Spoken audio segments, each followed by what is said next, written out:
Hey, what's going on? The printer guy here, and today I'm going to be replacing the maintenance box on the Epson EcoTank 15,000 model. Hopefully in this video you get a good idea of what it is you need to do to replace your maintenance box.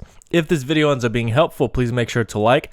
Any questions at all, comment below, and if you want more content like this, please make sure to subscribe. Also, I'm going to be leaving a link down in the description below for a maintenance box that is compatible with the Epson EcoTank 15,000 model. Now, you should get an error code, an error message on your screen in regards to changing out your maintenance box, but you can also check it out yourself by looking at the remaining capacity of the maintenance box. If it is too low for your liking, if you feel like you need to change it at this point, you can go ahead and change it. Now, on the back left corner of the printer is where you're going to see a silver screw, and you can use a flathead, you can use a Phillips head. So you're just removing this screw so that you can slide this panel back. That's going to give you access to the maintenance box. Once we have the maintenance box here in front of us, we're going to pull it out the side. You're not going to pull it up or down, side to side. It's just going to be out. You're pulling it out, and it should come right out.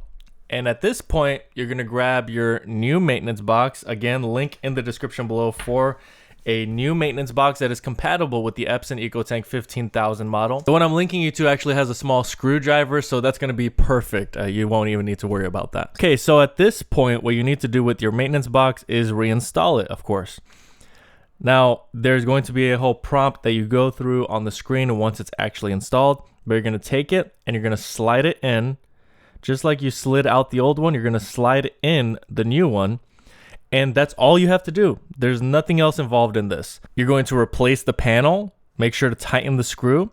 Now, in order for the levels to be reset, you're going to go through the prompts that you should have pop up on the screen.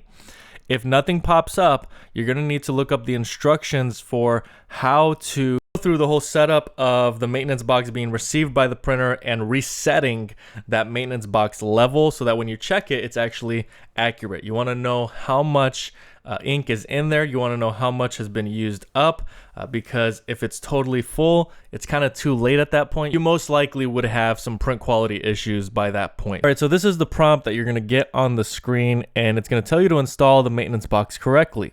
You're actually installing a new maintenance box. You're going to click done, and it's going to process, and during the processing, it's going to receive that new print head and it's going to process it into its system. If any other prompts come up on the screen, go through the prompts, answer the questions to ensure that the maintenance box is installed correctly and that it's processed by the printer. So I really hope this video ended up being helpful. If you have any questions at all, comment below. If this video was helpful, please make sure to like. Again, link down in the description below for the maintenance box that I'm referring you to. And finally, if you want more content like this, please make sure to subscribe. That's really all I have for today. Thanks so much for watching, and until next time.